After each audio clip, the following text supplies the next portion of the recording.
bumili na rin ako ng stud. So meron naman.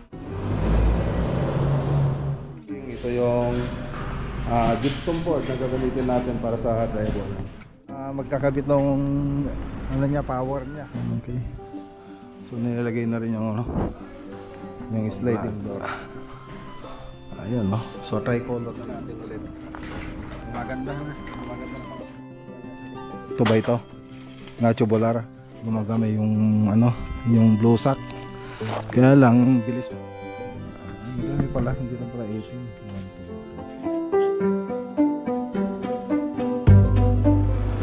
3. Let's go, balik ko tayo sa something na siya. Ganda, no? Okay,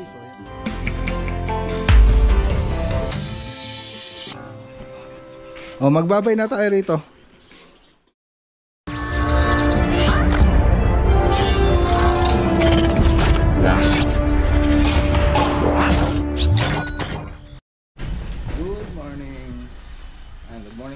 Lunes. So yung mga pinagsilang pa lang natin project sa Pangasinan, sa Lawak, tapos dalawang Lawak, tapos sa Nasinto ay na-delete ko yung video kaya hindi ko na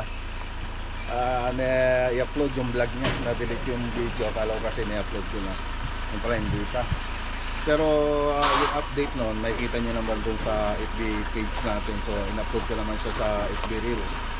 So andun pa yung mga update niya, yung dalawang Lawak project saka isang San Jacinto.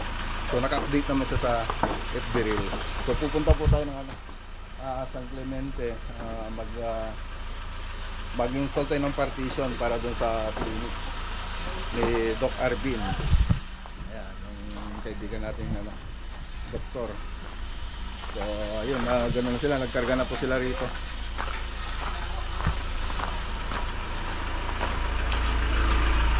So bumili na rin ako ng stud. So meron naman mabibilang dito. So andito na siya. Ayan, stud. So 20 na peraso. Tapos 20, kukuha tayo ng 20 ganito gypsum board. So kulang pa yan. So kukuha pa tayo rito. So may stock naman tayo rito sa bahay, yung mga gypsum board, metal paring. So ayun. Well, so ito yung mga gypsum board natin. Tapos may mga paring pa naman tayo dyan. So marami po pa po yan. Maglagay na rin kayo ng mga tabas. So ayan. Tapos yung mga tinda nating PVC foam board para sa cabinet, ayan, no? Meron, hindi na po siya inaanay, hindi waterproof na rin siya, tapos fire retardant. Okay. Okay, dito na tayo. San Clemente, Tarlac. Tarlac pa rin ito mga boss. Ayan, Galaxy. Yan po yung gagawin natin yung partition na ito. Medyo mataas pala. Mataas pala yung ano. Baliktad sa. Madin sa atin nagarami dito ya. Wala no karay nga gamitan. Kanuna hindi nga lukta na ito maperde.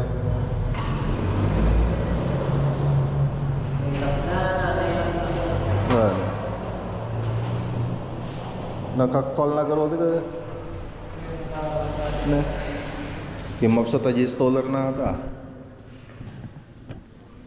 Ano tayo atay tikkan? Isa tayo?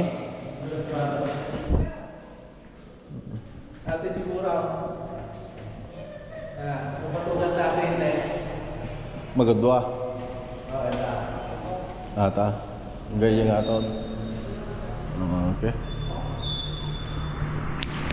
Okay, so ayan o. Ito yung project natin, partition. Tapos lalagyan ng fridge. So Galaxy po ito. Gusto ng Galaxy. So drywall partition. Tapos yung lagay ng fridge. Tapos magabang tayo para sa split type na aircon. So andito na yung mga materyales, yung studs, tapos paring, ito yung gypsum board na gagamitin natin para sa drywall. Yan, syempre pipinturan na rin natin yan yung natapos. Ito yung kumpanya, yung Galaxy, pesto ng Galaxy. Pero si Doc po kasi may-ari na ito, nag-franchise siya. So meron isang pesto dun sa Mentok, tapos isa rin ito, bago to. Alright, okay, so tara na, let's go. So walang power kanina, inintay pa natin yung magkakabit ng niya, power niya. So nag-extension na lang tayo sa taas. Let's go. Punta tayo sa kabilang project. Okay, so dito naman tayo Santa Ignacia project. So nilipat na namin yung perspective, nandun po dati yan. Ayan, ganyan po yung mangyayari dyan mga boss. So natapos, kompleto na rin yung WPC na cladding. Ang ganda.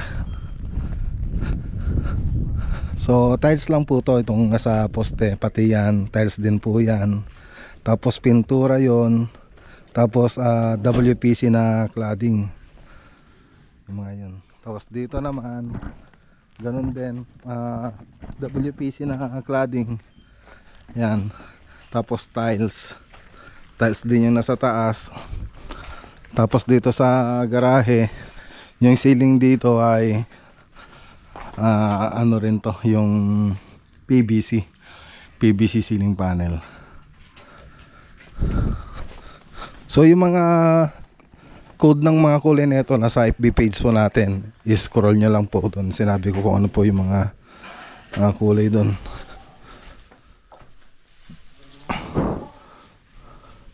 Napapailaw na ba to? Hindi pa? Hindi pa? Napapailaw na?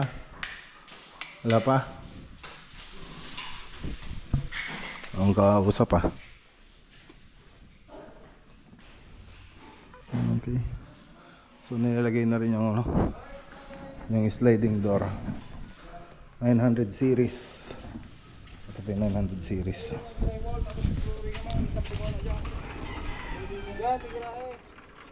Si Sir Romel pa naglagay na ito. Mapasilaw ata yan?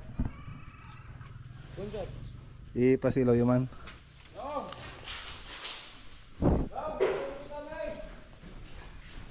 Pailawin nga natin lahat para makita.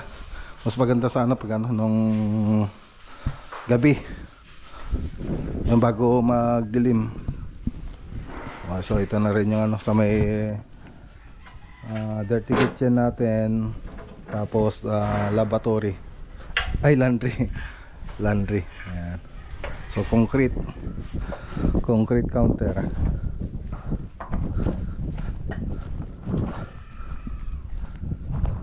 Ganda na rin dito sa likod doon sa side, punta nga tayo.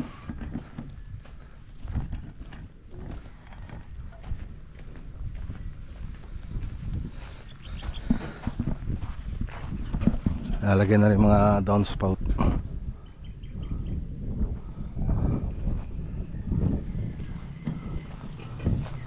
May pilaw, mapapailaw mo na yan? Okay na, sir. Okay na? Oo, sir. Okay na. Punta natin sa loob.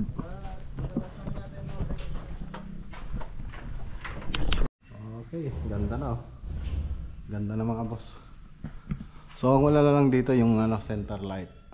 Mga center light niya. So uwi naman si Uncle itong next month. So sasamahan ko silang bumili ng mga center light niyan. So pati mga accent wall dito sa may canopy, sasamahan ko po sila na mamili. Ganda na. So cove design, tapos may aluminum profile, ganun din dito. Aluminum profile naman dito, tapos pin light, tapos dito aluminum profile. Tapos may mga drop light. So pwede na rin gawin yung nito, yung modular niya. So hinihintay lang po natin yung yung rep. Ewan ko lang kung andyan na. Tapos yung mga accessories. So dito, ito yung master bedroom. So yung mga kulay nito, nasabi ko na rin doon sa ibang ano natin, ibang vlog. Ayan, no? So tricolor din ito mga boss. Ayan, tricolor. Tapos ito, accessories na lang kulang sa master bedroom po ito mga boss. So yung mga accessories niya, mga toilet bowl, andito na rin. Ayan, no? Posi. Tapos mga, ewan ko lang kung andyan na rin yung mga shower. Tapos ito yung sa may dirty kitchen. Tapos ito yung CR para sa mga guests. Ayan.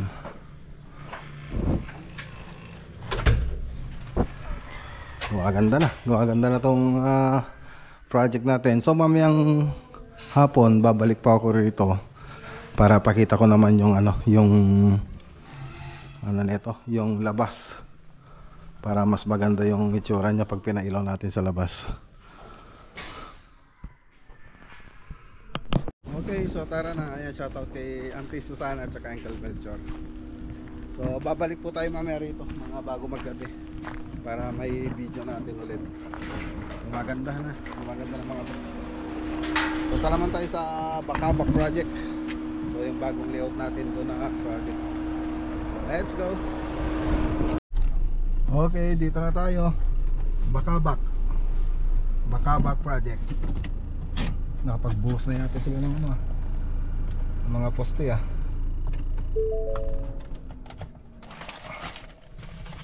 shoutout kay Ma'am Isabela Dumaluan. Bungalow house with 2 bedrooms, 134 square meter. So yan po yung project natin dito.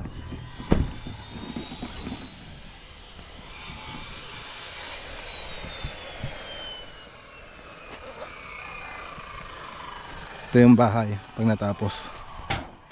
Ganda.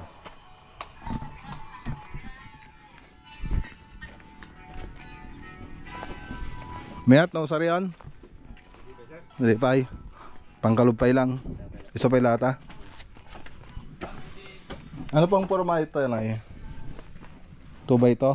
2 ba ito? Nga tubular? Okay. Nakapagbuhos ka yan? Hindi pa sir. Ang kita po sir. Ato poste. Ay mga pundasyon ng poste mga boss.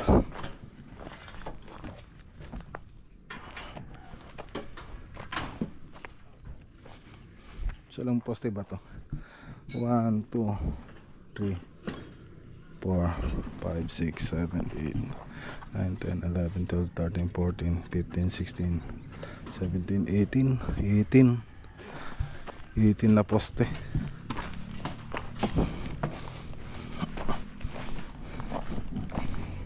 Ayun na.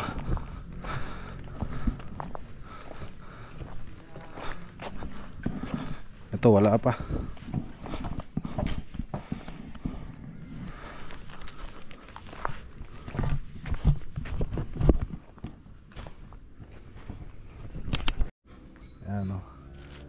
Ito yung kaganda ng yung bakod natin. So ito galing ito doon sa kabilang project, tapos inano na uli namin dito, in-install na naman namin dito, pinorma na naman namin dito. So ganyan na yung magiging mga bakod natin sa mga project natin pag tayo, pag may ganitong mga project. Dati yung ginagamit namin pang bakod pag gumagamay yung blue sack, kaya lang bilis masira. So ito pang matagalan na.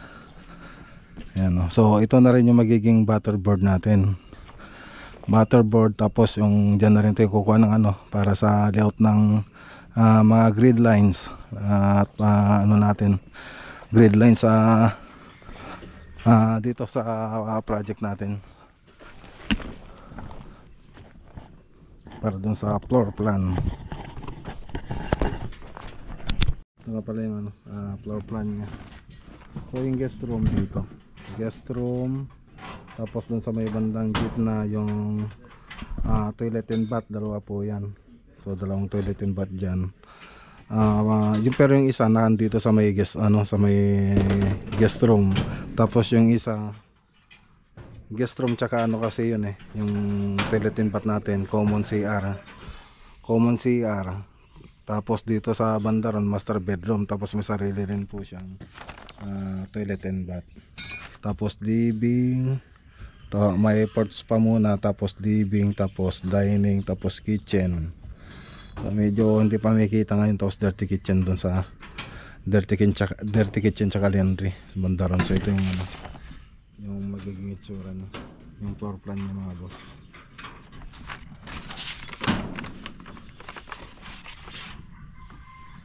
Okay, foundation plan. Ay madami pala, hindi lang pala 18. 1, 2, 3, 4, 5, 6, 7, 8, 9, 10, 11, 12, 13, 14, 15, 16, 17, 18, 19, 20, 21, 22, 23, 24. Pero magkakaiba ng sukat yan. So tingnan natin. So ito yung yung C1, ito yung sukat niya, 120 by 120, 1200 by 1200. Tapos yung C1F2, 1000 by 1000.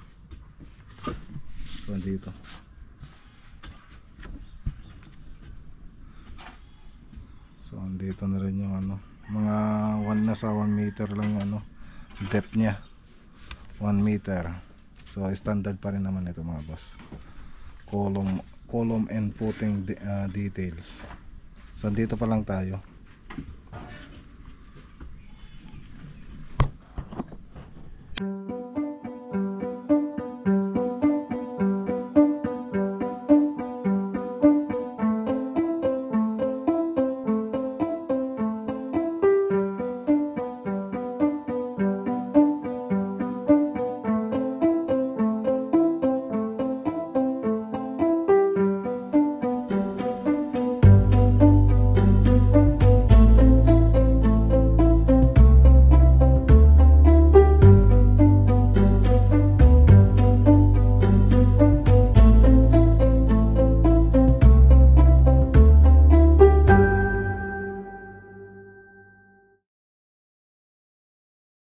Okay, so tara na mga boss. Ay, shoutout kay Ma'am Isabela Dumaluan. Let's go, balik po tayo sa Santa Ignacio.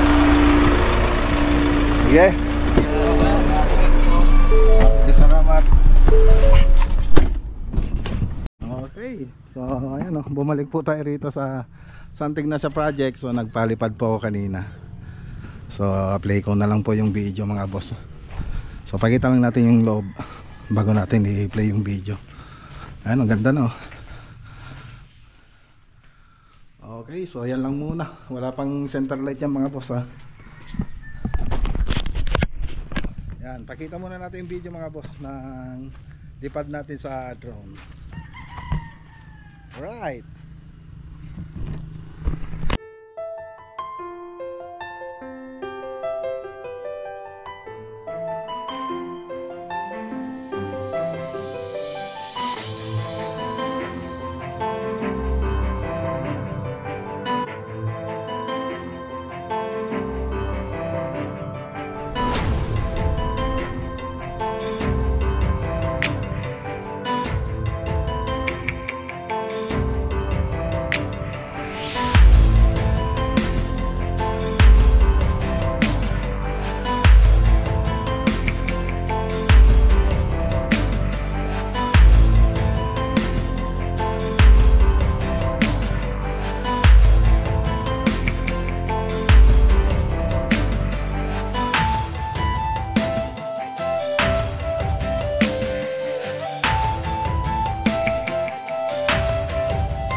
6:35.